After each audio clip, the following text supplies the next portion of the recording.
Hello नमस्कार दोस्तों, मैं अखिलेश कुमार आप सभी का day dream classes online offline platform पर स्वागत करता हूं। दोस्तों आज का दिन 1 दिसंबर, सर्दियों का सिलसिला और दोस्तों जो कोहरे भरी धुंध है वो आप लोगों को दिख रही होगी। आज क्या कुछ खास घटनाएं हैं उनके बारे में हम लोग यहाँ पर डिस्कस करेंगे।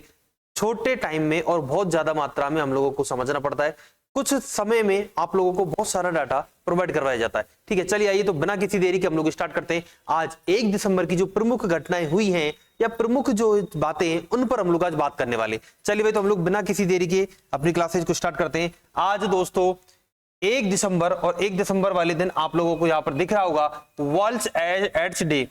क्या ये विश्व एड्स दिवस है जो आज मनाया जाता है। दोस्तों विश्व एड्स दिवस मनाया जाता है 1 दिसंबर को। कब मनाया जाता है दोस्तों? 1 दिसंबर को मनाया जाता है। क्यों मनाया जाता है? ताकि दोस्तों जो एड्स है ये एक क्या है, महामारी है। एड्स या HIV जो है ये क्या है, ये दोस्तों एक महामारी के रूप में फैल चुकी है।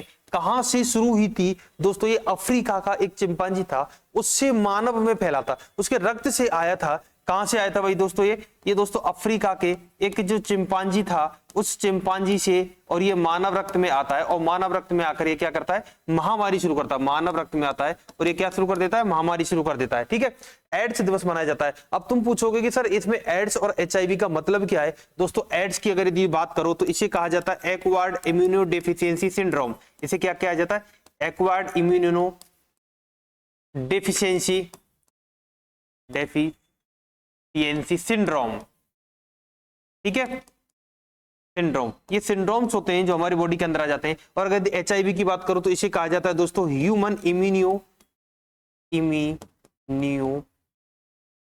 वायरस, या सिंड्रोम कह दो, क्या कह दो, वायरस कह दो, सिंड्रोम कह दो। ये दोस्तों दोनों के दोनों एक ऐसी महामारी के रूप में हमारे देश में आ चुके हैं ना, काफी सालों से। दोस्तों ये कब से शुरू हुआ था?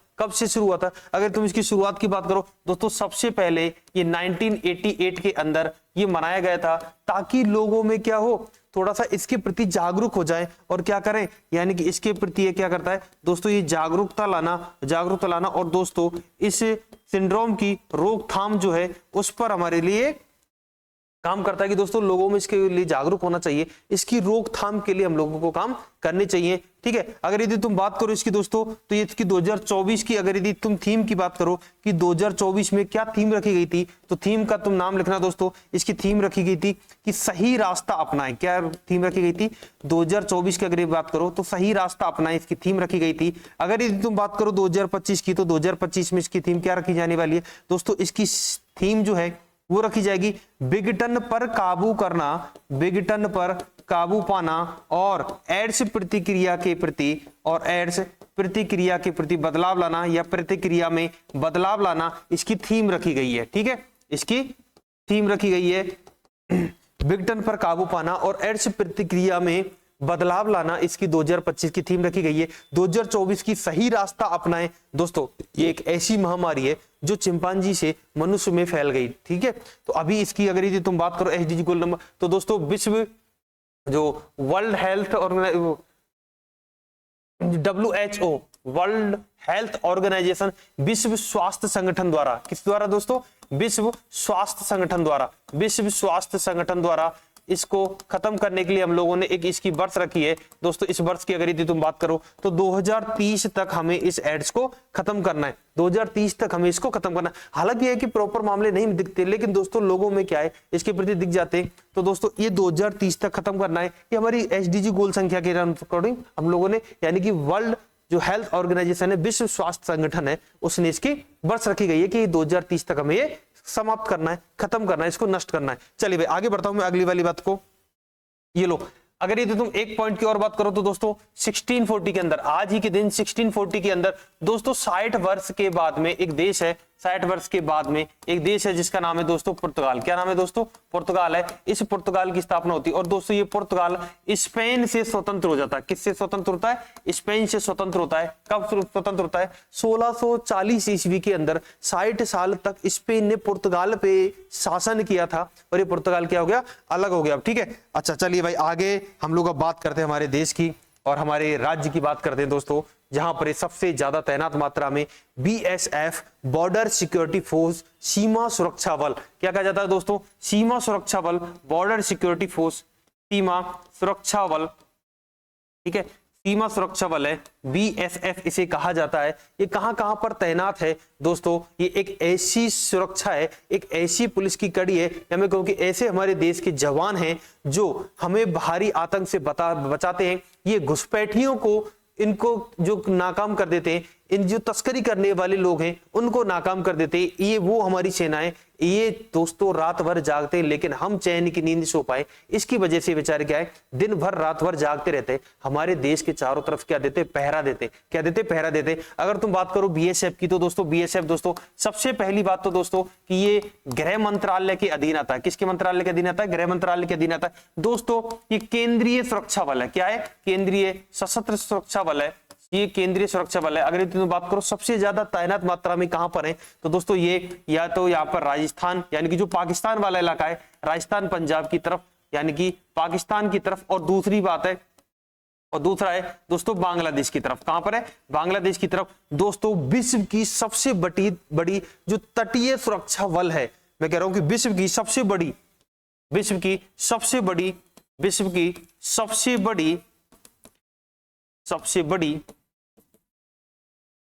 तटीय सुरक्षा बल, विश्व की सबसे बड़ी तटीय सुरक्षा बल जो है वो कौन सा? हमारा बीएसएफ है। अब तुम इसकी बता दो कि बीएसएफ की स्थापना कब होती है? बीएसएफ की स्थापना दोस्तों 1 दिसंबर को ही होती है। कब होती है?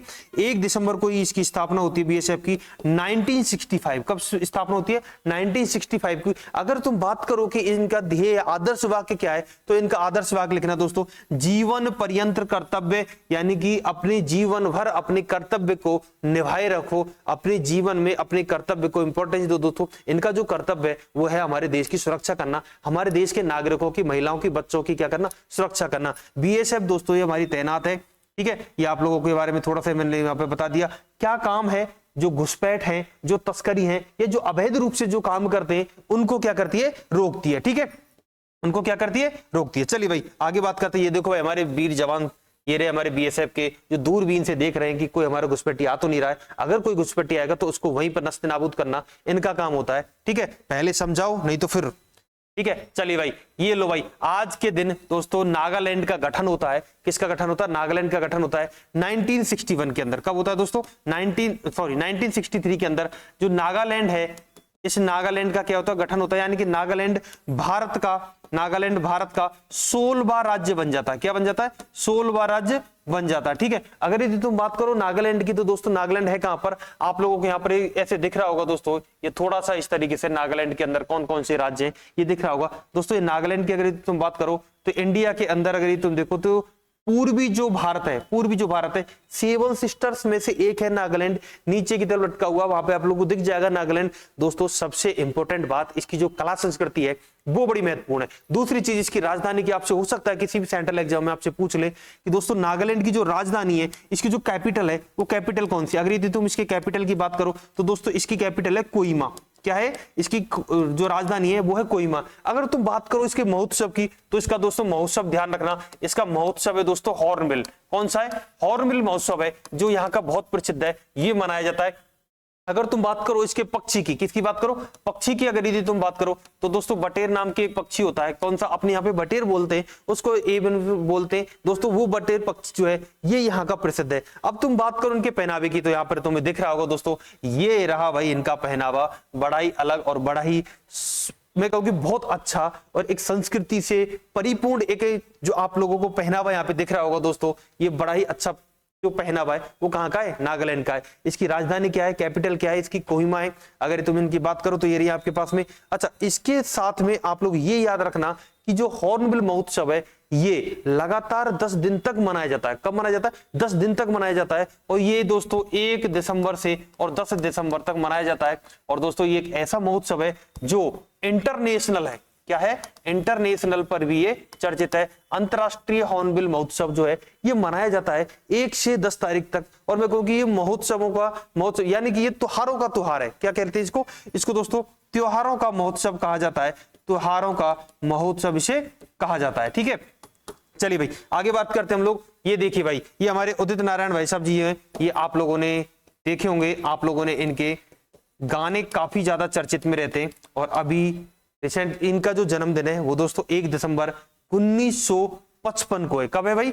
1 दिसंबर 1955 को, 1 दिसंबर 1955 को इनका जन्म दिवस है, मनाया जाता है। आज ही के दिन ये इनका जन्म हुआ था दोस्तों 1 दिसंबर को। इनके काफी गाने हैं जो बड़े ही अच्छे हैं, और मैं कहूँ कि इन गानों को अगर यदि सुनोगे आप लोग तो वाकई में इनका मन, सबका मन गदगद हो जाता है दोस्तों। जान मेरी जान सी आ जाए, और ये देखो सोच के एक फिर सनम, ये काफी सारे इनके गाने जो हमारे भारत में गायककार हैं दोस्तों, हमारे भारत में गायककार थे, है ना। इन्होंने काफी भाषाओं में गाने गाए, इन्होंने काफी भाषाओं में, और काफी ज्यादा अभिनेत्री जो है, अभिनेत्री जो, उनके साथ में इन्होंने अपने गाने गाकर अपनी पब्लिसिटी को बढ़ा, अपनी सेलिब्रिटी दोस्तों, बहुत बड़ी हस्तियों में से एक थी हमारे उदित नारायण जी, ठीक है। उसी के साथ में अगर तुम बात करो, इनको भारत के द्वारा कौन कौन से अवार्ड दिए गए या कौन कौन से पुरस्कार दिए गए, तो मैं इनको बता देता हूं दोस्तों। एक तो पद्मश्री और एक था पद्म विभूषण, 2 इनको पुरस्कार दिए गए थे दोस्तों, लिखना। एक तो इनको दिया गया था पद्मश्री पुरस्कार दिया गया था 2009 के अंदर। कब दिया गया था? 2009 के अंदर दिया गया था। अगर यदि तुम बात करो पद्म विभूषण की, किसकी बात करो, सॉरी पद्म भूषण की, किसकी बात करो, पद्म भूषण जो है ये इनको दोस्तों 2016 के अंदर दिया गया था, ठीक है। छुपा ना सकोगी तुम दिल राज में, आप लोगों ने दोस्तों इंस्टाग्राम पे बहुत सारी रील जो है वो रील वायरल हुई थी, बहुत सारी वीडियोज है, बहुत अच्छा इनका गाने का वो था, जो कहते हैं ना कि दोस्तों रिदम होना चाहिए गाने के अंदर, वो वाकई में इनके अंदर था। एक गाने की ललक होनी चाहिए मन में, बहुत अच्छे गाने गाने थे, ठीक है। तो ये थे हमारे उदित नारायण जी, ठीक है। तो आज की क्लासेज को हम लोग यहीं समाप्त करते हैं दोस्तों। तो आज की क्लासेज में क्या क्या इंपॉर्टेंट था वो आप लोगों ने देखा, थोड़ी मात्रा में बहुत सारा कंटेंट देना आप लोगों को 10 से 15 मिनट की क्लासेज के अंदर, ठीक है। चलिए इसी के साथ मैं अखिलेश कुमार आप सभी से बता लेता हूं दोस्तों, मिलेंगे फिर अगली वाली क्लासेज में, तब तक बने रहिए, जुड़े रहिए डेढ़ दिन क्लासेज के साथ। हाँ, अगर यदि आप लोगों को वीडियो अच्छी लगी हो, अपने दोस्तों को शेयर करना दोस्तों, कमेंट्स करना। हाँ, ये हो सकता है कि आप लोगों को ऐसा लगे कि यार दोस्तों क्या वीडियो बना, लेकिन एक दिन दोस्तों सब्र रखो, एक दिन बहुत कुछ अच्छा यहाँ पर होने वाला है, ठीक है। अरे मुझे पता है भाई, पता है, मेरे को सब पता है। ऑफलाइन वाले स्टूडेंट्स का मैसेज आ रहा है सर का, ठीक है भाई, मेरे को सब पता है, तुम बस चिंता मत करो, तुम्हें अभी थोड़ी देर में अपडेट मिल जाएगा, ठीक है। चलिए ऑफलाइन ऑनलाइन क्लासेस सेंटर पे आप लोग ज्वाइन कर सकते हो, मैथमेटिक्स की क्लासेज स्पेशल है, ओके। उसके बाद फिर मिलते हैं आपसे अगली वाली क्लासेज में। चलिए भाई।